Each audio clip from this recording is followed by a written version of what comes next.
이것이 나의 찬송일세. 나 사는 동안 끊임없이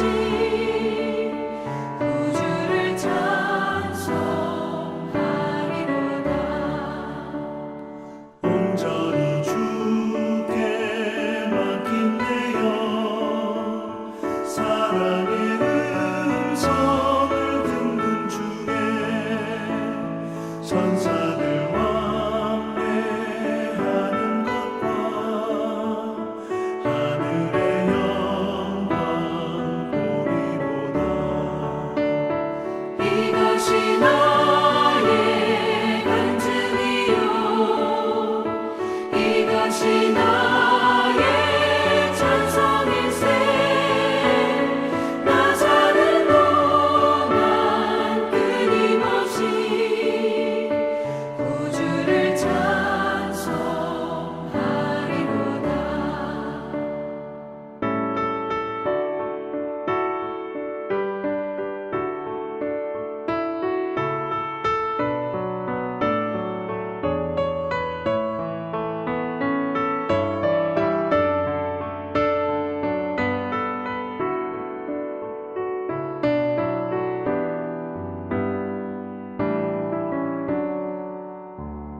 주 안에 기쁨 누림으로 마음의 풍랑이 잔잔하니 세상과 나는 간 곳 없고 구속한 주만 보이도다. 이것이 나의 간증이요, 이것이 나의 찬송일세. 나 사는 동안 끊임없이 구주를 찬송하리로다.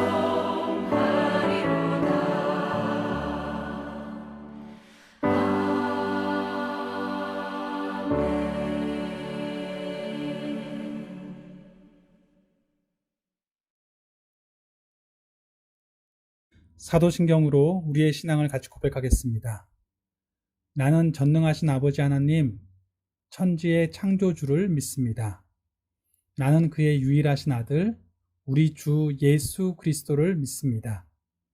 그는 성령으로 잉태되어 동정녀 마리아에게서 나시고 본디오 빌라도에게 고난을 받아 십자가에 못 박혀 죽으시고 장사된 지 사흘 만에 죽은 자 가운데서 다시 살아나셨으며 하늘에 오르시어 전능하신 아버지 하나님 우편에 앉아 계시다가 거기로부터 살아있는 자와 죽은 자를 심판하러 오십니다.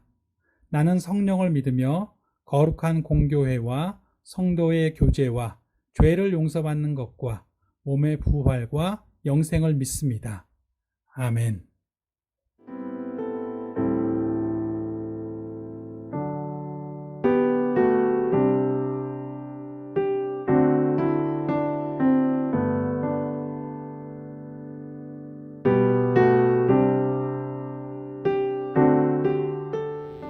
오늘 본문 말씀은 마태복음 28장 16절에서 20절까지의 말씀입니다. 마태복음 28장 16절에서 20절까지의 말씀입니다. 제가 봉독하도록 하겠습니다. 11제자가 갈릴리에 가서 예수께서 지시하신 산에 이르러 예수를 배웠고 경배하나 아직도 의심하는 사람들이 있더라. 예수께서 나와 말씀하여 이르시되 하늘과 땅의 모든 권세를 내게 주셨으니 그러므로 너희는 가서 모든 민족을 제자로 삼아 아버지와 아들과 성령의 이름으로 세례를 베풀고 내가 너희에게 분부한 모든 것을 가르쳐 지키게 하라. 볼지어다 내가 세상 끝날까지 너희와 항상 함께 있으리라 하시니라. 아멘.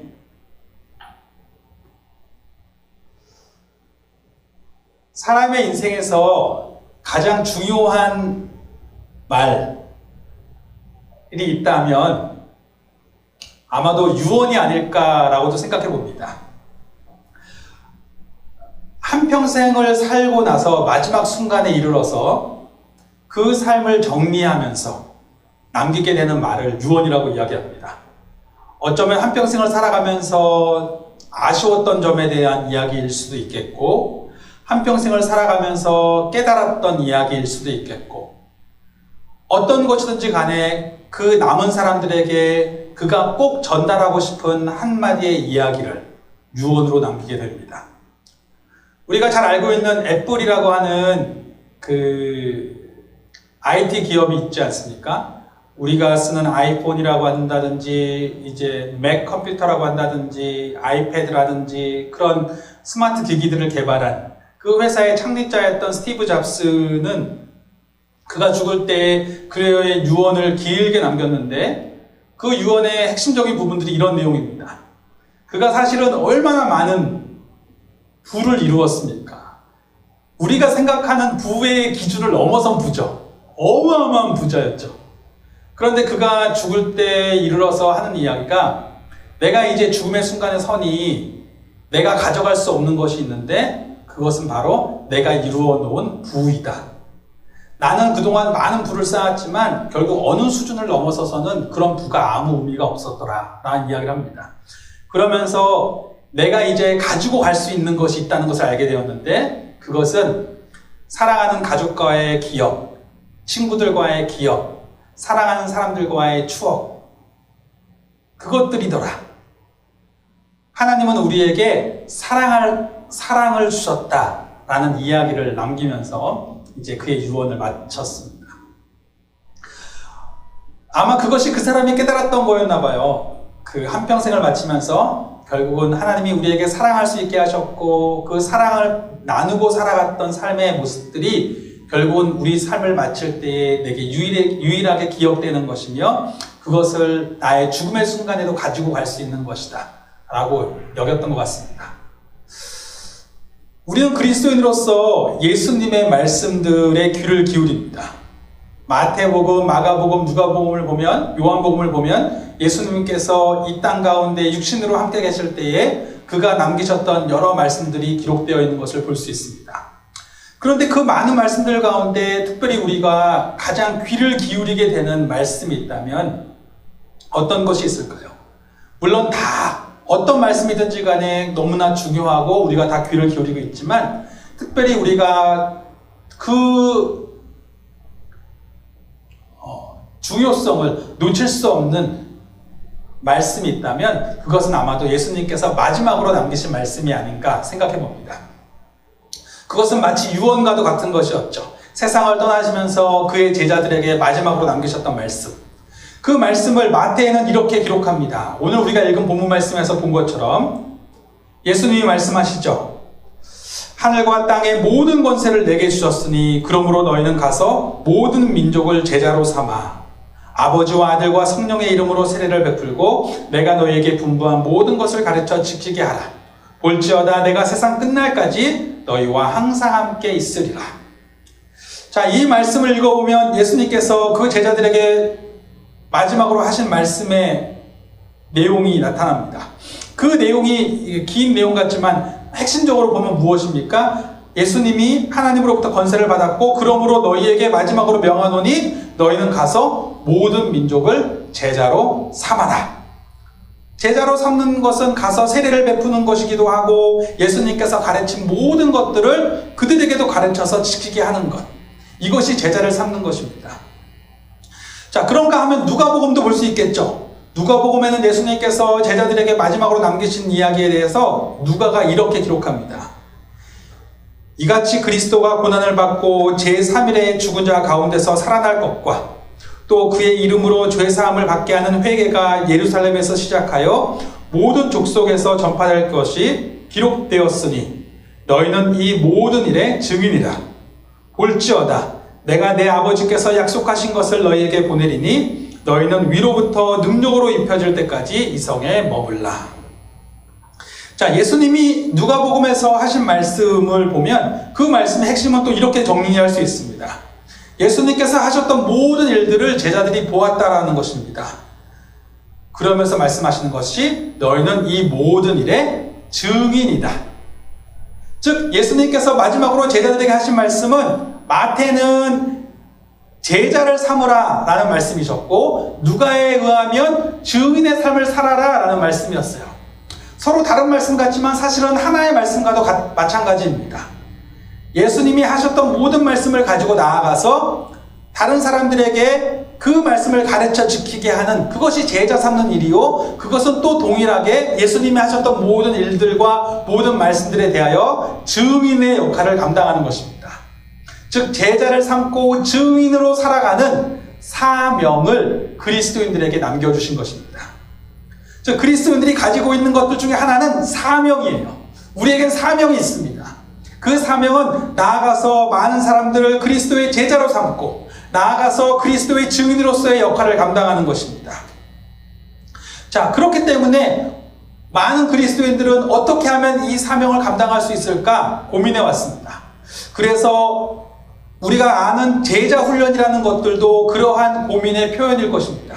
어떻게 하면 많은 사람들을 그리스도의 제자로 만들 수 있을까?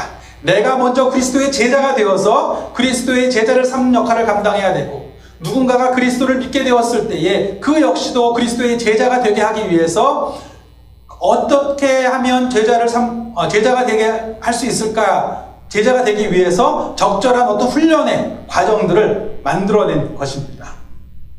이런 제자 훈련은 짧게는 한 수주에 걸쳐서 이루어지기도 하고 길게는 수년에 걸쳐서 이루어지기도 합니다.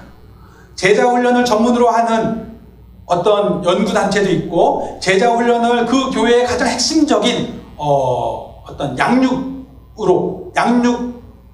도구로서 사용하는 교회들도 많이 있습니다. 그래서 처음에 사람이 가면 그 사람을 그리스도의 제자로 삼아야 되는 것이 굉장히 중요한 사명이기 때문에 입문 과정부터 시작해서 수많은 과정들을 거쳐서 수년 동안 그 단계를 훈련을 받게 합니다.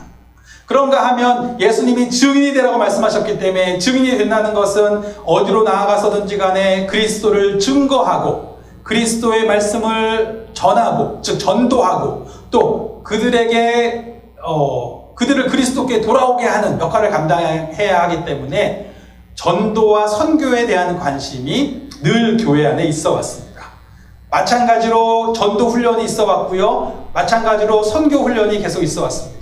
이 훈련들 역시도 짧게는 몇 주에 걸쳐서 이루어지기도 하지만 길게는 몇 년에 걸쳐서 단기 선교 훈련, 장기 선교 훈련, 전도 훈련, 이런 훈련들을 거치게 됩니다. 즉 그것이 그리스도인의 사명이기 때문에 그것을 감당하기 위해서 그 훈련들을 받는 것입니다. 그런데 중요한 것은 그렇게 잘 짜여진 훈련들임에도 불구하고 그 훈련들이 분명히 도움이 되는 것은 사실이지만 그 훈련을 거침으로 정말 그 사람이 그리스도의 제자가 될 수 있는가, 혹은 우리가 제자를 삼으라는 그 역할을 우리가 그 사람을 제자 훈련반에 데려다 놓는 것만으로, 혹은 내가 제자 훈련반에 참여하는 것만으로 제자를 삼으라는 그 사명을 감당할 수 있는가. 그것들이 분명히 도움이 되지만 그것들이 정말 그것으로서 다 해결될 수 있는 부분인가에 대해서는 한번 진지하게 질문을 던져볼 필요가 있습니다. 선교 훈련을 받는 것이 분명히 주님께서 주신 증인의 삶을 감당함에 큰 동기부여가 될 수 있고 실천적으로 도움이 될 수도 있지만, 내가 그 훈련을 감당한다고 해서 내가 증인의 역할을 온전히 감당할 수 있는 것인가에 대해서는 좀 진지하게 되물어 볼 필요가 있습니다. 사실 우리가 아까 살펴보았던 예수님의 마지막 말씀에 있어서 결코 놓쳐서는 안 될 부분이 사실 한 가지가 더 있습니다. 예수님께서 분명히 제자들에게 제자를 삼으라, 증인이 되어라 라고 말씀을 하셨지만, 예수님이 그 말씀들을 주시고 나서는 바로 이어서 한 말씀씩 더 하셨어요. 그 말씀이 무엇이냐면, 마태복음에서는 볼지어다 내가 세상 끝날까지 너희와 항상 함께 있으리라 라는 이 말씀이고, 누가복음에서는 볼지어다 내가 내 아버지께서 약속하신 것을, 성령님이죠, 성령님을 너희에게 보내리니 라고 말씀하십니다. 히브리 문법에서 가장 중요한 것을 말할 때 쓰는 관용적 표현이 바로 보라라는 표현입니다. 구약 성경에도 보면 보라라는 표현이 나와요. 하나님께서 이제 너희에게 이 같은 일을 행하실 것이다.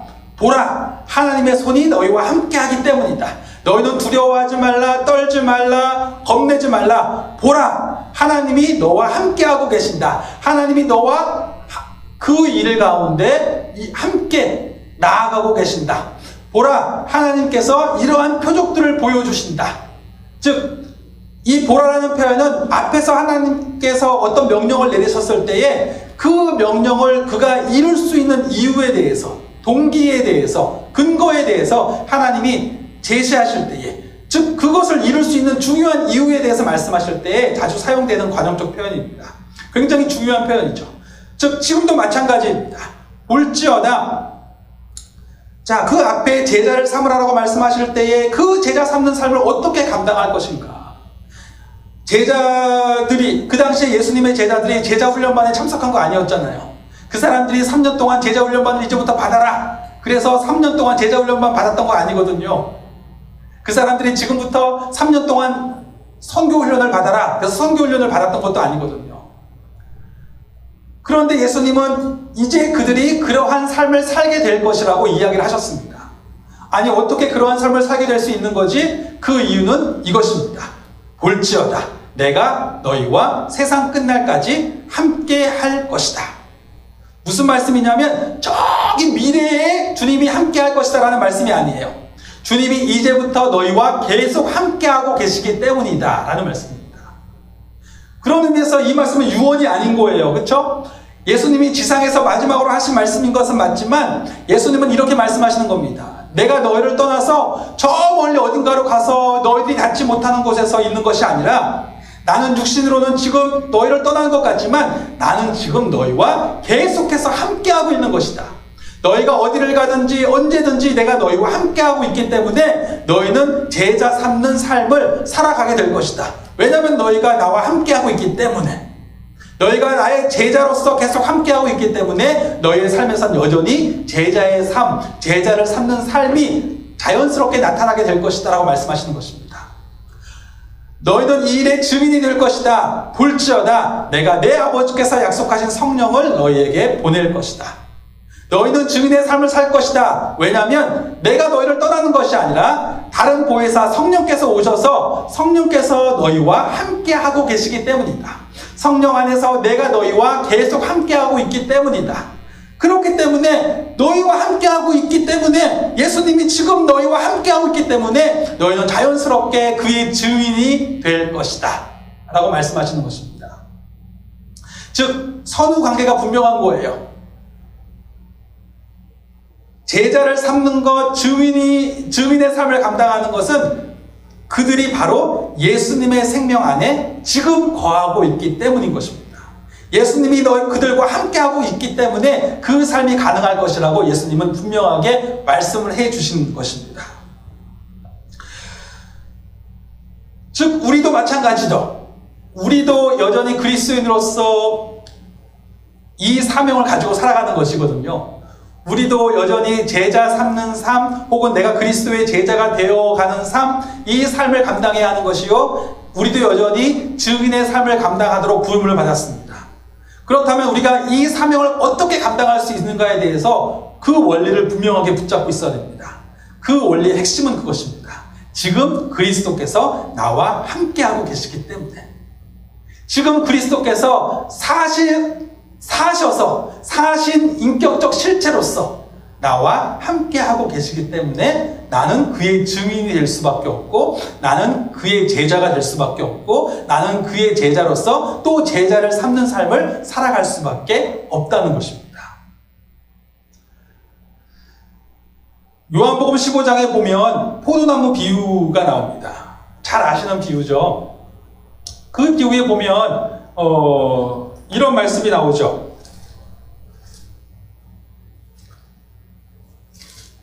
나는 참포도나무요 너희는 내 아버지는 농부다. 나는 참포도나무요 내 아버지는 농부라. 물은 내게 붙어있어 열매를 맺지 아니하는 가지는 아버지께서 그것을 제거해 버리시고 물은 열매를 맺는 가지는 더 열매를 맺게 하려 하여 그것을 깨끗하게 하시느니라. 자, 이 구절을 읽으면 어떤 느낌이 드세요? 자, 예수님이 참포도나무고 하나님은 농부세요. 우리는 이제 가지인 거예요. 그런데 예수님께 붙어 있어서 열매를 맺지 아니하는 가지, 열매를 맺지 아니하는 가지는 아버지께서 그거를 제거해 버리신답니다. 그리고 열매를 맺는 가지는 더 열매를 맺게 하려 그것을 깨끗하게 하신대요.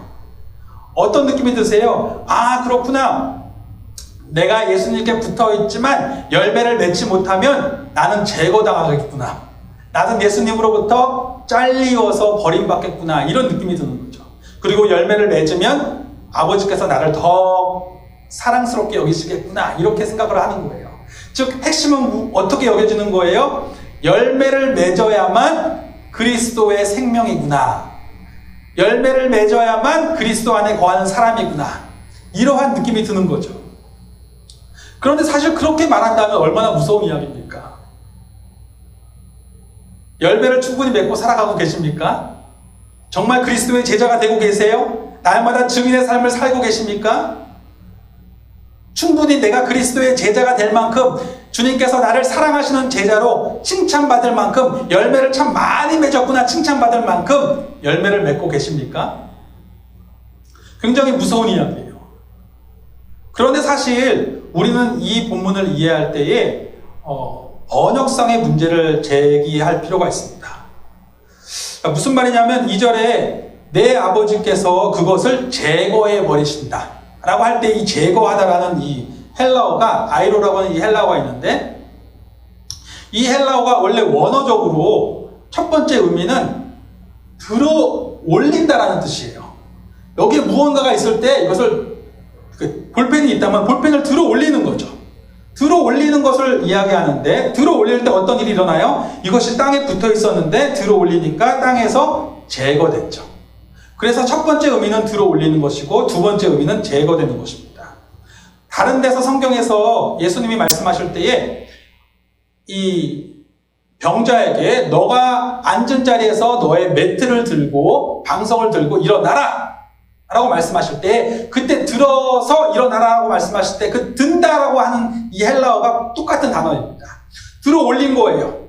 들어 올림으로 말미암아 그 매트는 땅에서 제거됐죠. 즉 들어 올린다가 첫 번째 의미, 제거된다가 두 번째 의미입니다. 그런데 이것을 번역할 때에 열매를 맺지 아니하는 가지는 아버지께서 그것을 들어 올리신다. 말이 좀 이상하잖아요. 그래서 번역자들이 들어 올린다는 표현을 안 쓰고 제거해 버리신다라고 번역을 한 겁니다. 그런데 사실 우리는 이 비유가 포도나무 농사라는 비유 속에서 말씀되어지고 있다는 사실을 잊어서는 안 됩니다. 포도나무 농사에서 그 단어가 어떻게 쓰여지고 있는지를 생각해 봐야 되는 거예요. 포도나무에서 농사에서는 어떻게 됩니까? 나무가 있고 나무의 가지들이 이렇게 넝쿨이 나와요. 그 넝쿨들이 있는데 열매를 맺으려면 어떻게 돼야 되냐면 땅에 붙어 있으면 안 돼요. 위에 있어야 됩니다. 그래서 밑에다가 이렇게 받침대를 놓기도 하는 거죠. 그런데 위에 있는 가지들은 열매를 잘 맺을 텐데 그 가지가 땅으로 떨어져서 땅에 붙어 있으면 비록 포도나무에 붙어있는 가지라서 포도나무로부터 계속 영양분을 공급받겠지만 열매는 맺지 못하게 되는 거죠. 그래서 나무에 붙어 있는데 열매를 맺지 못하는 가지가 보이면 농부는 어떻게 하냐면 그 가지를 들어 올리죠. 들어 올려서 땅에서 제거합니다. 그래서 그것이 열매를 맺을 수 있게 해줘요. 그리고 이미 올려져 있어서 열매를 많이 맺는 가지는 가지를 솎아줘서 더 열매를 잘 맺게 하는 거죠. 그렇죠. 무슨 말씀인지 이해가 되시죠? 핵심은 나무에 붙어 있는 가지인가 아닌가에 있는 것입니다. 나무에 붙어 있으면 가지에게서 열매가 맺히는 건 당연한 거예요. 그런데 그것이 땅에 떨어져 있어서 땅에 붙어 있어서 열매를 맺지 못할 때 땅에서 들어 올려서 제대로 열매를 맺을 수 있게 하는 것이요, 이미 맺혀 있는 열매들은 잘 맺을 수 있도록 더 도와주는 것일 뿐인 것입니다. 핵심은 붙어 있는가 붙어 있지 않는가의 이야기예요. 그래서 실제로 그 본문 말씀에도 이후에 나오는 말씀은 그런 맥락에서 읽혀질 수 있습니다. 너희는 내가 일러준 말로 이미 깨끗하여졌으니 내 안에 거하라. 나도 너희 안에 거하리라. 가지가 포도나무에 붙어있지 아니하면 스스로 열매를 맺을 수 없음 같이 너희도 내 안에 있지 아니하면 그러하리라. 나는 포도나무요 너희는 가지라. 그가 내 안에 내가 그 안에 거하면 사람이 열매를 많이 맺나니 나를 떠나서는 너희가 아무것도 할 수 없습니다. 사람이 내 안에 거하지 아니하면 가지처럼 밖에 버려져 마르나니 사람들이 그것을 모아다가 불에 던져 사르느니라. 즉 이 말씀의 핵심은 무엇입니까? 열매를 많이 맺는 가지가 되라. 그러면 내 안에 거하리라가 아니라 내 안에 거하라. 내 안에 거하면 열매를 맺을 것이다. 내 안에 거하지 아니하면, 나에게 붙어있지 아니하면 열매를 맺을 수 없는 것이다. 즉 핵심은 무엇이냐면 나의 안에 거하라, 이 말씀인 것입니다. 즉 그리스도의 생명 안에 거하고 있으면, 내가 그리스도의 생명 안에 거하고 그리스도의 생명이 내 안에 거하면 열매를 맺는 것은 자연스러운 것이라는 거예요. 즉 증인이 되는 것, 제자가 되는 것도 같은 원리라는 것입니다. 내가 어떤 훈련을 많이 받고 그래서 시작되는 것이 아니라, 그것이 가능해지는 근본적인 원리는 볼지어다 내가 세상 끝날까지 너희와 항상 함께 있으리라 라는 그 말씀을 믿음으로 받아들이는 것에 있는 것입니다. 지금 주님이 나와 함께 하심에 있는 거예요. 지금 주님이 나와 함께 하고 계시기 때문에 나는 자연스럽게 지금 나와 함께 하고 계신 주님의 제자로 살아갈 수밖에 없는 것이요, 자연스럽게 그의 증인이 될 수밖에 없는 것입니다. 어쩌면 반성적으로 생각해보면 우리가 사람들에게 제자의 삶을 이야기하고 증인의 삶을 이야기하지만 사람들이 확신하지 못한다면, 그것에 대해서 거부한다면, 어쩌면 그 이유는 우리가 지금 나와 함께하고 계신 주님에 대한 확신이 충분히 있지 않기 때문일지도 모른다는 생각을 해봅니다. 내가 지금 주님이 나와 함께하고 계신다, 주님의 생명이 나와 함께하고 계신다라는 확신이 없기 때문에 지금 그의 증인이 될 수 없는 거예요. 그 확신이 지금 나의 삶의 모습 가운데 나타나지 않는 것입니다. 그것이 나타나지 않고 그 확신이 그에게서 느껴지지 않는데 그에게 그리스도의 생명이 있다는 말씀을 전했을 때 사람들이 너도 확신이 없는 것 같은데, 그리스도의 생명이 너와 지금 함께하고 있다는 확신이 없는 것 같은데 무슨 그리스도의 생명이 너를 바꿔놓는다고 이야기하는 거야, 나를 바꿔놓는다고 이야기하는 거야 라고 말하진 않을까 생각해 보게 되기도 하는 것입니다. 저희가 지난 3주 동안에 그리고 오늘까지 말씀의 핵심은 바로 그것이죠. 우리가 가진 것이 무엇인가? 우리가 가진 것. 저희가 지금 위기의 시간을 거쳐가고 있습니다. 교회들이 주일날 모이지 못하게 되었고, 예배당에서 같이 모이지 못하게 되었고, 기도회를 할 수도 없고, 주중에 새벽 기도회도 없고, 성경 공부를 열 수도 없고, 이런 상황이 되어버린 거예요. 이런 상황 속에서 우리가 많은 것들을 생각해 보게 됩니다. 저 역시도 정말 많은 고민들을 하게 되는데, 그 고민들 가운데 결국 핵심적인 고민은 이것입니다. 아, 그렇구나. 결국 우리가 이 모든 것들을 하지 못하게 될 때에 우리가 가진 핵심은 무엇인가? 우리가 비록 하지 못하는 건 아니고 또 다른 양상으로 온라인으로 하고 있기는 하지만 정말 이것을 통해서 한번 생각해 보게 되는 거예요. 우리가 죽음의 순간에 이르러서 더 이상 그렇게 생각했던 주일 예배도 참여할 수 없게 되고, 집에서든 교회에서든 죽게 되면 더 이상 참여할 수 없게 되어서 예배당에 가지도 못하고 집에서도 예배드리지 못하게 되었을 때에, 또 기도에도 더 이상 참여하지 못하게 되었을 때에, 내가 그렇게 사랑했던 성경도 더 이상 읽지 못하게 되었을 때에 여전히 나에게 남아있는 것은 무엇인가? 그것은 그리스도의 생명이라는 것입니다. 성경 전체가 보여주는 수많은 그리스도인들, 수많은 하나님의 백성들, 그들의 삶의 핵심은 무엇이었냐면 그들이 하나님의 생명으로 살아갔던 삶의 이야기를 보여주신 거예요. 그리고 그 삶의 이야기가 약속이 되게 하신 것입니다. 즉 하나님이 약속을 주신 것이기도 하고 동시에 그 약속으로 살아갔던 사람들, 그 생명의 약속으로 살아갔던 사람들, 즉 그 생명을 가지고 살아갔던 사람들의 이야기를 보여주시면서 그 이야기 전체가 하나의 약속으로 우리에게 전해지게 하신 것입니다. 즉 우리가 그리스도인으로서 가지고 있는 가장 핵심은 제사제도도 아니고 성전제도도 아니고 주일 교회에서의 어떤 공예배도 아니고 조심스럽지만 성경 자체도 아니라고 말할 수도 있다는 것입니다. 그 모든 것들이 중요하지 않다는 것이 아니라 그 모든 것이 지향하는 바, 바라보고 있는 바, 전해주고 있는 바, 그것이 한 가지가 무엇이냐면 바로 그리스도의 생명이 우리 안에 있다라는 이 고백이라는 것입니다. 그리스도의 생명이 우리 안에 있다. 우리가 죽음의 순간에 다른 것들은 다 놓고 가야 되겠지만 여전히 우리가 가지고 갈 수 있는 한 가지가 있는데 그것은 무엇이냐면 한평생을 살아가는 동안 내가 그리스도인으로 살아갈 수 있는 이유는 내 안에 그리스도의 생명이 있었기 때문입니다. 그리스도께서 날마다 나와 함께하고 계셨기 때문입니다. 그리스도의 생명이 성령 안에서 내 안에 늘 역사하고 계셨기 때문입니다. 그렇기 때문에 이제 내가 죽어서 육신으로는 더 이상 내가 하던 많은 것들을 하지 못하게 되겠지만 나는 여전히 내가 그토록 사모하고 함께했던 그리스도와 함께 지금도 할 것입니다. 이제 죽음 이후에도 여전히 나는 그 생명 가운데 거하게 될 것입니다. 라는 고백 가운데 우리는 기쁨으로 하나님께 돌아갈 수 있는 것입니다.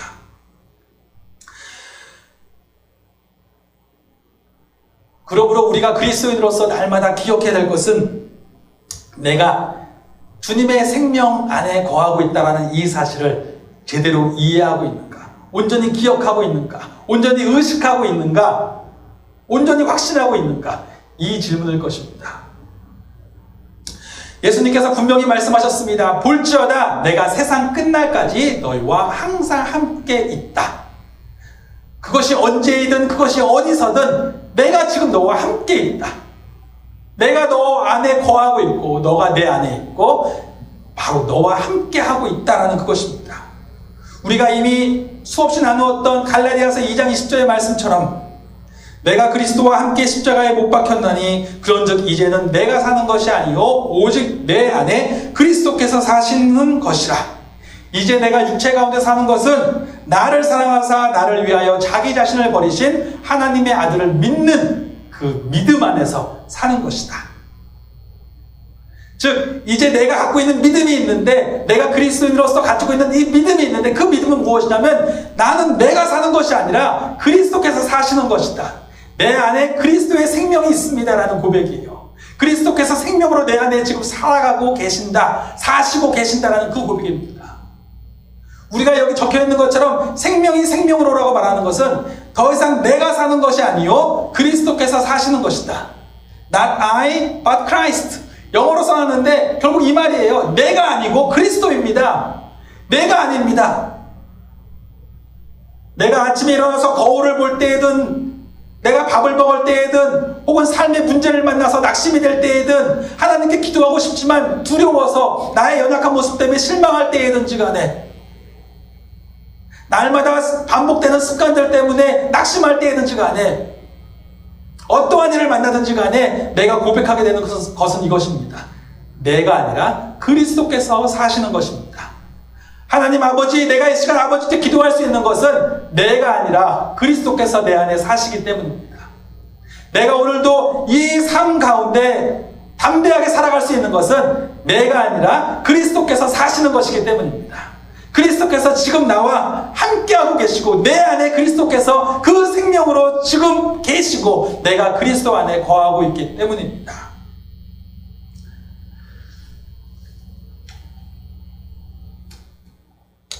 이 사실을 날마다 인정하는 것이 우리가 그리스도인으로서 살아가는데 가장 중요한 부분입니다. 어쩌면 날마다 우리가 겪게 되는 가장 치명적인 유혹은, 가장 치명적인 갈등은 이것일 수 있습니다. C.S. 루이스라고 하는 나니아 연대기라고 하는 그 소설, 나중에 영화까지 된 그 소설을 쓴 유명한 영국의 그 학자죠. 그 사람은 이런 이야기를 했어요. 피조물이 하나님을 하나님으로 인식하는 순간에 굉장히 중요한 양자택일의 기로에 서게 된다. 그 양자택일이라는 것은 이제 하나님을 내가 알게 됐잖아요. 하나님으로 여기게 되었으니까 하나님이 정말 계시는구나 하게 된 순간엔 어떤 갈등이 생기냐면 이 하나님을 나의 삶의 중심으로 모실 것일까? 아니면 내 자신이 여전히 내 삶의 중심으로 자리 잡아 살아갈 것인가? 이 양자택일의 기로에 놓이게 된다는 것입니다. 이것이 날마다 우리가 경험하고 있는 모든 종류의 죄의 문제, 갈등의 문제의 핵심이라는 것입니다. 겉으로 보기에는 다른 문제인 것 같지만 결국 중심에는 근본적으로 똑같은 질문이라는 거예요.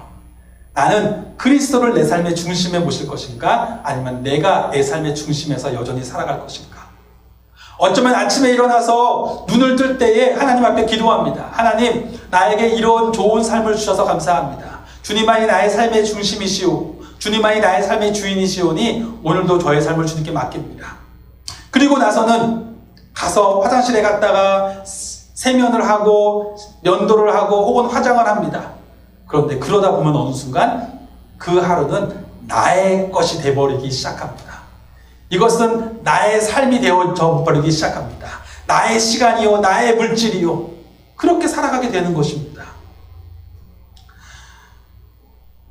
어쩌면 하나님을 인정한다는 것은 일정에게 세금을 내는 것과 같은 것처럼 나의 하루의 시간들 중에서 일부분 혹은 밥 먹을 때 잠깐 기도하면서 세금 내는 것처럼 하나님이 계시죠 라고 인정하는 것처럼 그렇게 잠깐 드려지는 정도로 마치려고 하는 것이고, 대부분의 삶은 나의 것으로 여기려고 하는 것이 우리 삶의 중심에 있다는 것입니다.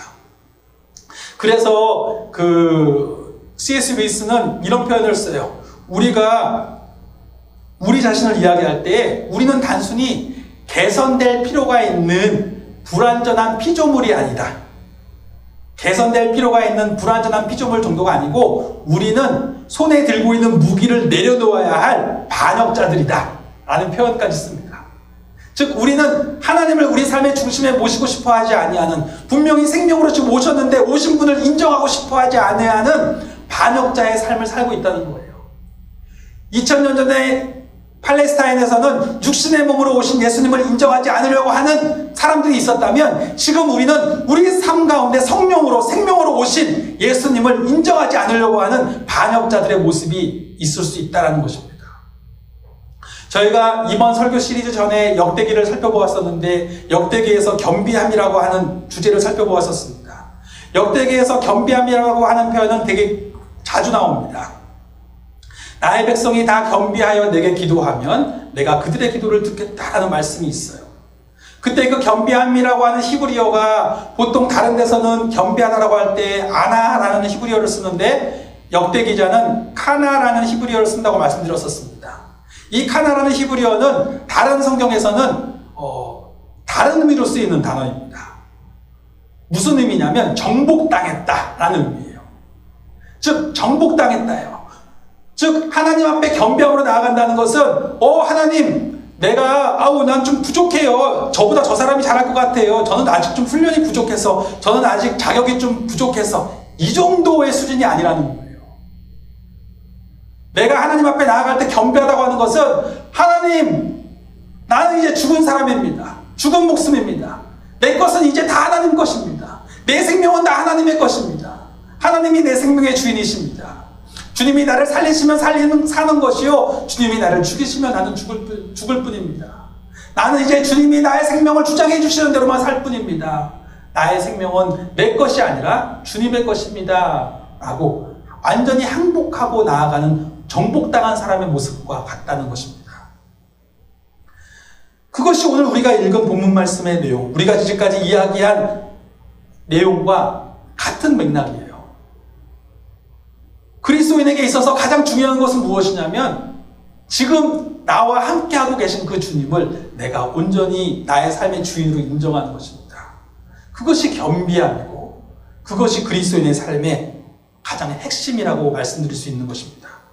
즉 우리가 가진 것의 핵심이 그리스도의 생명이라면 지금 내 안에 그리스도의 생명이 있기 때문에 내가 증인의 삶을 살 수도 있는 것이고 내가 제자로서의 삶을 살 수 있는 것이라면 나에게 있어서 가장 중요한 것은 지금 내 안에 생명으로 계신 주님을 인정할 수 있는가 없는가, 날마다 그 기로 속에서 내가 무슨 선택을 하는가의 문제인 것입니다. 우리가 만년 어린아이라는 이야기를 하잖아요. 신앙생활을 한 지 1년이 됐고 10년이 됐고 15년이 됐고 20년이 됐는데도 변화가 없다고 이야기합니다. 아니 분명히 성경 공부반도 참여했고 제자훈련반도 참여했고 새벽기도에도 참여했고 성교훈련도 받았고 단기 성교도 다녀왔는데 왜 근본적인 변화가 없습니까? 라고 이야기한다면 물론 변화가 됐었겠지만 어떻게 변화가 돼야 되는지 모르겠습니다 라고 이야기한다면 어쩌면 우리는 가장 중요한 한 가지를 이야기하지 않았기 때문일지도 모릅니다. 제가 우리 아이들이 3명이 있는데 아이들의 옷을 살 때마다 저희 아내가 아이들 옷을 사갖고 오면 항상 옷을 한 치수 혹은 2치수를 더 큰 걸 사오더라고요. 왜 그렇게 사오냐고 물어보면 이유는 한 가지죠. 왜냐하면 아이들이 잘할 것이기 때문에. 아이들이 잘할지 안 잘할지 어떻게 알아? 어떻게 알아요? 생명이 있으니까. 그 아이들에게 생명이 있으니까 성장하는 건 너무 자연스럽다는 걸 우리가 알고 있는 거죠. 변화될 거라는 것은 너무 자연스럽다는 것을 알고 있는 것이죠. 즉 우리가 생명에 초점을 맞춤에 그가 변화될 것을 알고 거기에 맞추어서 모든 것을 하는 것과 마찬가지로 우리가 그리스도인으로서의 삶을 살아갈 때 우리가 가장 초점을 맞춰야 될 것은 주일 예배를 얼마나 많이 참석했는가, 기도회를 다 참석하고 있는가, 제자훈련반을 다 통과했는가, 선교훈련을 받았는가, 단기 선교를 나가본 적은 있는가, 헌금을 얼마나 자주 하고 있는가, 이런 문제가 아니라 우리가 그리스도인으로서 반드시 초점을 갖춰야 될 것은 그리스도의 생명이 있다라는 사실을 날마다 기억하고 살아가고 있는가, 그리스도의 생명에 삶의 초점을 맞추고 있는가라는 질문이라는 것입니다. 그리스도의 생명에 초점을 맞추게 되면 성장은 자연스러운 것이라는 것입니다. 그리스도의 생명에 초점을 맞추게 되면 그가 성장할 것을 알기 때문에, 변화될 것을 알기 때문에 자연스럽게 거기에 맞추어서 살아갈 수밖에 없게 된다는 것이죠. 그리스도의 생명에 초점을 맞추고 그 생명을 내가 날마다 인정하고 살아가고 있는가, 그것에 초점을 맞추어야 된다는 이야기입니다.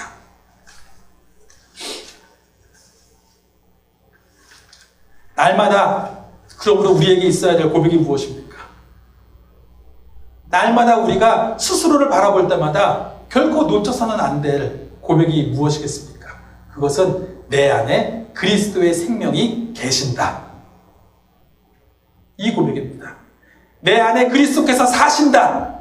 내가 아니라 그리스도께서 사신다.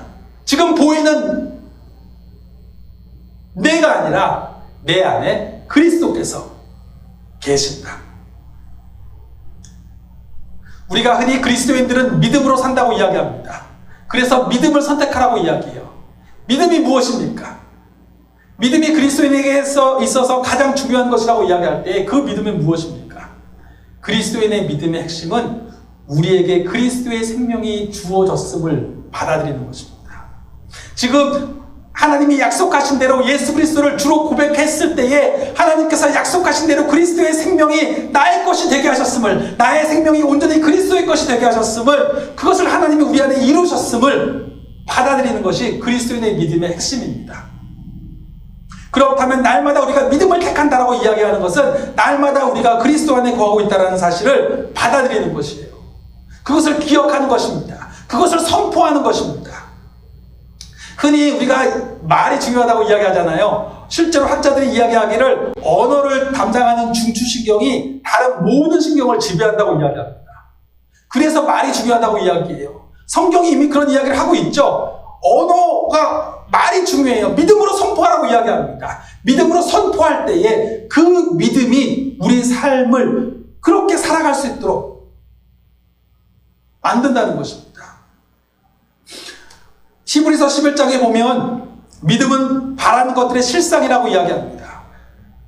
무슨 말이에요? 지금 물리적으로 보이지 않지만 믿음은 바라는 것들의 실상, 내가 지금 바라는 것들이 실제로 있는 것처럼 보는 거예요. 또 말을 바꾸면 바라는 것들의 실상이라는 것은 내가 믿음으로 바라보면 그것이 실상이 된다는 것입니다. 내가 분명히 주님께서 약속하신 대로 주님의 생명이 내 안에 있음을 믿음으로 받아들이면, 바라보면 주님의 생명이 내 안에 거하심을 받아들이면 그것이 나의 삶의 실상이 된다는 것을 경험하게 될 거라는 것입니다. 그것을 믿음으로 받아들이는 것이요, 믿음으로 살아가며 실제로 그 삶의 능력들을 경험하게 되는 것이죠. 거기에 보면 히브리서 11장에 수많은 믿음의 사람들의 이야기가 나오는데 그 사람들 중에 이야기 하나가 에녹이라는 사람의 이야기죠. 5절과 6절을 보면 에녹의 이야기가 나오는데 에녹은 하나님을 기쁘시게 하는 사람이었다라는 표현이 나옵니다. 얼마나 멋진 표현입니까? 하나님을 기쁘시게 하는 사람. 그런데 그 하나님을 기쁘시게 하는 사람에 대한 이야기가 6절에 바로 이렇게 나옵니다. 믿음이 없이는 기쁘시게 하지 못하나니. 즉 에녹이 하나님을 기쁘시게 하는 사람일 수 있었던 이유는 그에게 믿음이 있었어요. 근데 그 믿음이 무엇이냐면 그 뒤에 나오는 내용이 하나님께 나아가는 자는 반드시 그가 계신 것과 그가 자기를 찾는 자들에게 상 주시는 이심을 믿어야 할지니라. 즉 에녹에게는 믿음이 있었어요. 그리고 그 믿음이 하나님을 기쁘시게 했습니다. 그 믿음은 무엇이냐면 하나님이 지금 나와 함께 계십니다. 지금 이 삶의 순간에 하나님이 나와 함께하고 계십니다. 그리고 그 하나님이 내가 그 하나님을 인정하고 나의 삶의 주인으로 지금 자정에 계신 그리스도를 내가 인정하고 그를 찾으면 반드시 나의 삶 가운데 만나주십니다. 내가 그를 찾으면 응답하시고 그를 찾으면 그가 나를 다스리고 계심을 분명하게 보여주실 것입니다. 믿음의 눈으로 바라보니까 내 삶이 하나님의 나라가 되고 내 삶이 주님의 역사의 자리가 된다는 것을 보게 하십니다. 그것이 에녹이 경험했던 것이고 에녹뿐만 아니라 히브리서 11장에 나오는 많은 믿음의 선진들이 경험했던 것입니다. 그들에게는 믿음이 있었어요. 그리스도의 생명이 내 안에 계십니다. 하나님이 지금 나와 함께 하고 계십니다. 성령께서 지금 나와 함께 하고 계십니다. 그 믿음 가운데 그들 하나님을 찾으면 그가 반드시 나를 만나주실 거라는 믿음으로 나아갔던 것입니다. 그리고 그렇게 나아갔을 때에 하나님께서 그들의 삶이 어떻게 하나님이 그들의 삶을 통해서 일하시는지를 보여주는 증거가 되게 하셨던 것입니다. 그리스도의 제자로서의 사명을 감당하고 싶으십니까? 그리스도의 증인으로서의 사명을 감당하고 싶으십니까? 그렇다면 우리 안에 있어야 될 고백은 이것입니다. 내가 아니라 그리스도께서 사시는 것입니다. 지금 내 안에 그리스도께서 사십니다. 지금 내 안에 성령께서 계십니다. 그렇기 때문에 나는 지금 그리스도의 제자로 살아갈 수밖에 없고 그리스도의 증인으로 살아갈 수밖에 없습니다. 내 안에 그리스도께서 살고 계십니다.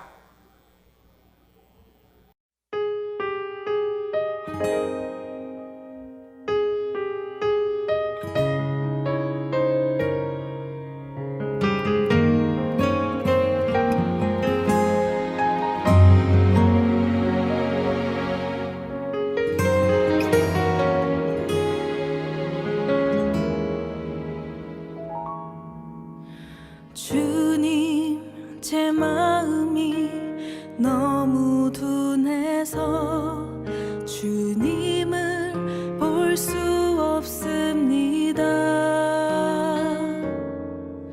이 땅에 속하여 이 땅만 보다가 주님 손을 놓쳤습니다. 나는 나그네로 왔는데 왜 주저앉게 되었나. 나는 청지기인데 언제부터 내 삶의 주인이 되어버렸나. 믿음이 없이는 기쁘시게 못하나니 고된 수고도 다 헛될 뿐이라.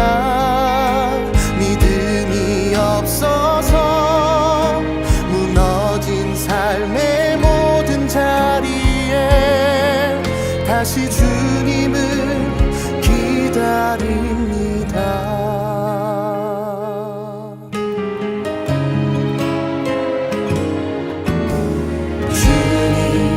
제 마음이 너무 둔해서 주님을 볼 수 없습니다.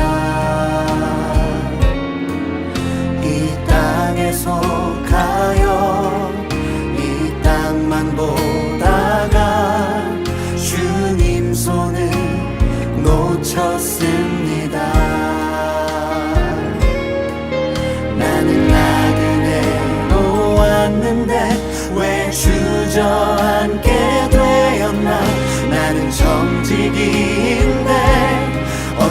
때부터 내 삶의 주인이 되어버렸나.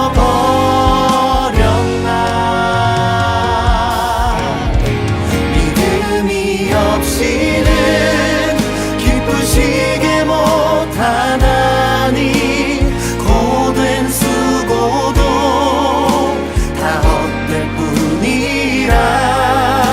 믿음이 없어서 무너진 삶의 모든 자리에 다시 주님을 기다립니다. 믿음이 없이는 기쁘시게 못하나니 주를 찾는 자 반드시 만나리. 믿음이 없어서 무너진 삶의 모든 자리에 다시 주님을 기다립니다. 다시 주님을 기다립니다. 다시 주님을 기다립니다.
축도하겠습니다.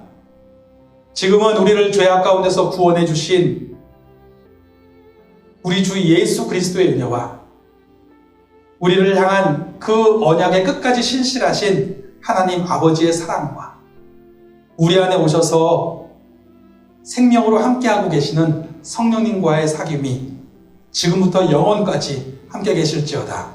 아멘.